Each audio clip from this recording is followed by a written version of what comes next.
반갑습니다. 말씀을 사랑하고 또 성경을 써내려가는 여러분들에게 변함없는 하나님의 은혜가 임하기를 간절히 기도합니다. 오늘 함께 나누실 말씀은요, 히브리서 11장 1절과 2절인데요. 화면을 보며 읽겠습니다. 믿음은 바라는 것들의 실상이요 보이지 않는 것들의 증거니 선진들이 이로써 증거를 얻었느니라. 아멘. 네, 함께 읽은 말씀을 따라서 믿음, 증거라는 제목으로 은혜를 나누기 원합니다. 여러분들에게 있어서 믿음은 어떤 것입니까? 우리가 믿음 생활, 또 신앙 생활 이런 말들 하잖아요. 과연 믿음이란 무엇을 의미할까요? 어떤 사람들은 복음을 전하는 우리에게 하나님을 과연 어떻게 믿을 수 있느냐라고 질문을 합니다. 눈에 보이지도 않는 것을 어떻게 믿느냐라고 질문하는 것이죠. 그러면서 기독교에서 말하는 믿음이라는 것은 전혀 과학적이지도 않고 논리적이지도 않고 이성적이지도 않은 믿을 수 없다라고 말합니다. 그렇다면 여러분들이 가지고 계시는 믿음은 어떤 것입니까? 뭔지는 잘 모르겠지만 일단 덮어놓고 하나님이라는 신을 믿어보자 이런 것입니까? 아니면 어떤 특별한 경험을 우리가 했기 때문에 아마도 하나님이라는 분이 정말 계시다고 믿을 수 있게 된 것입니까? 체험적인 신앙을 말하는 것이죠. 과연 나는 믿음의 사람이라고 내 스스로를 말하고 또 하나님을 믿는다고 말하는데 나의 믿음은 어떤 믿음일까요? 오늘 말씀 속에서 함께 찾아가 보면 좋겠는데요. 여러분들도 너무나도 잘 아실 것 같습니다. 히브리서 11장은 믿음장이라는 별명을 가지고 있는 챕터입니다. 오죽하면 믿음장이라는 이름이 붙었을까요? 11장에 앞서서 10장까지 이어지는 이 말씀 속에서는 믿음이 있는 사람들이 믿음을 힘입어서 주님이 주실 그 약속, 이 기업을 기다리라는 격려의 말을 남겨두셨습니다. 주님이 주실 약속을 받으려면 우리에게 어떤 담대한 마음이 있어야 하고 동시에 기다릴 줄 아는 인내가 필요하다라는 말씀입니다.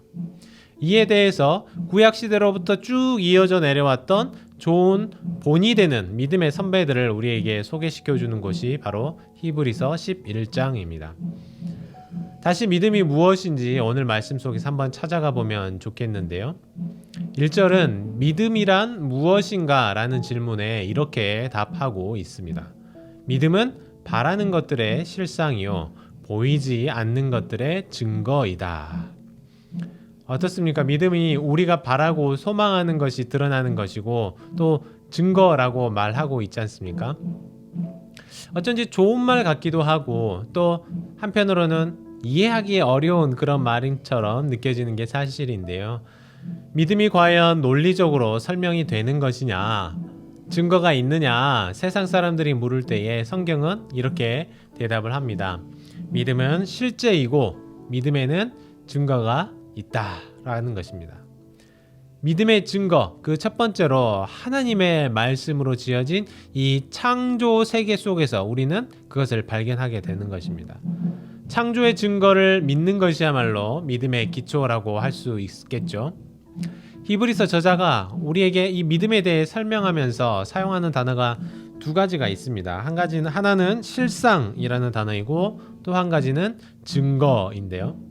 여기서 실상이라는 말은 히브리서 1장 3절에서 예수님을 가리켜서 하나님은 아버지의 하나님의 본체의 형상이다 라고 말할 때 바로 이 본체를 뜻하는 것인데요.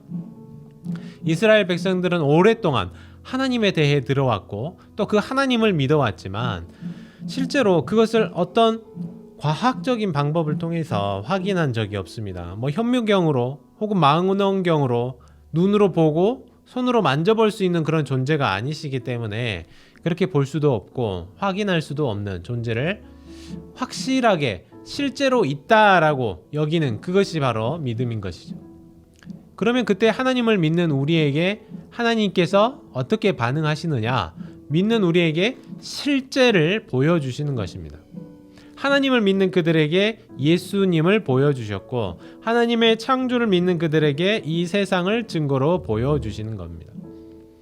그래서 믿음은 하나님에 의해서 단순히 선포되고 그런 것에서 끝나지 않고 하나님의 능력과 신실하심을 따라서 반드시 성취된다는 사실이죠.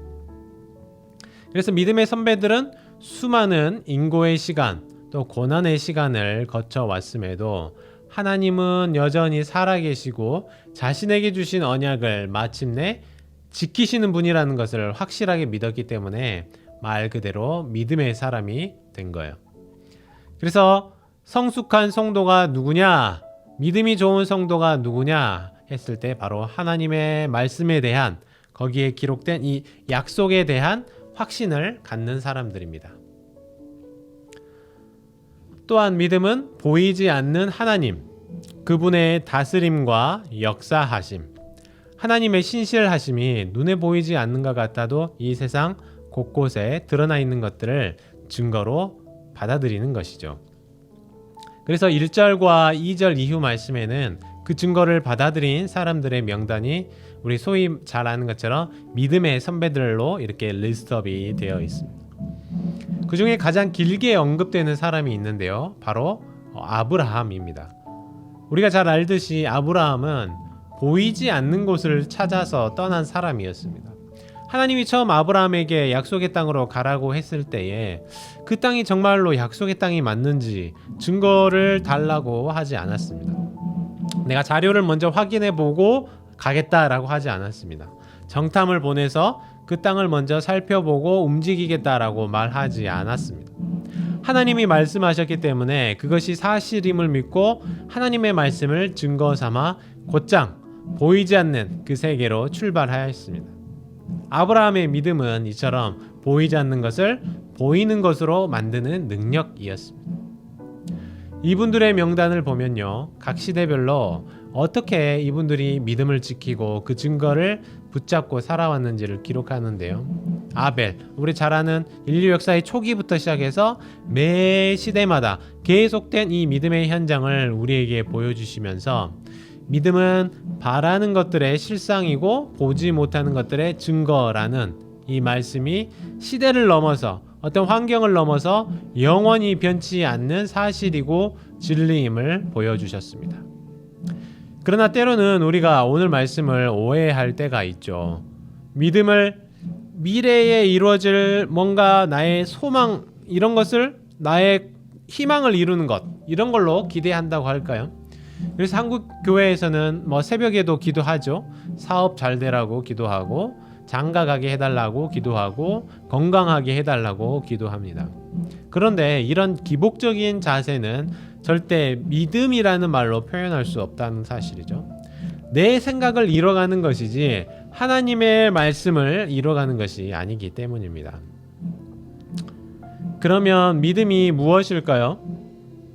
참 어려운 것 같습니다. 믿음은 오늘 말씀을 빌려서 보이지 않는 것들을 보게 하는 눈인 것 같습니다. 영의 눈을 떠서 세상 사람들이 보지 못하는 하나님의 약속을 보게 하는 것입니다. 어떻게 보면 정말 비현실적인 이야기처럼 들리지만 우리는 말씀 속에 담긴 하나님의 약속을 보면서 이 말씀을 남기신 하나님이 얼마나 크고 위대하시며 또 그분이 얼마나 신실하신 분인지를 알고 있기 때문에, 또 믿기 때문에 우리는 하나님의 약속을 믿고 사는 믿음의 사람이 될 수 있는 것입니다. 오늘 하나님께 이렇게 기도하시면 좋을 것 같습니다. 때로는 내가 삶에 지치고 막막한 현실 속에서 영의 눈을 떠서 하나님의 약속을 보는 것이 아니라 눈앞에 놓인 세상만 바라보았던 내 모습을 돌아보며 기도하시면 좋겠습니다. 제가 먼저 기도하겠습니다. 사랑과 자비가 풍성하신 하나님 감사합니다. 우리에게 믿음의 눈을 주셔서 보이지 않는 것이 실제가 되게 하시고 또 눈앞에 보이지 않는 현실을 증거로 삼을 수 있도록 믿음의 눈을 열어주셔서 감사합니다. 하나님, 우리에게 영의 눈을 열어주시고 하나님께서 우리 삶 가운데 이루실 하나님의 뜻을 믿고 바라볼 수 있는 믿음의 사람들이 되게 하여 주시옵소서. 이 모든 말씀 우리 주 예수 그리스도의 이름으로 간절히 기도하옵나이다. 아멘. 네, 계속해서 개인적인 기도 제목 갖고 기도하시기 바랍니다.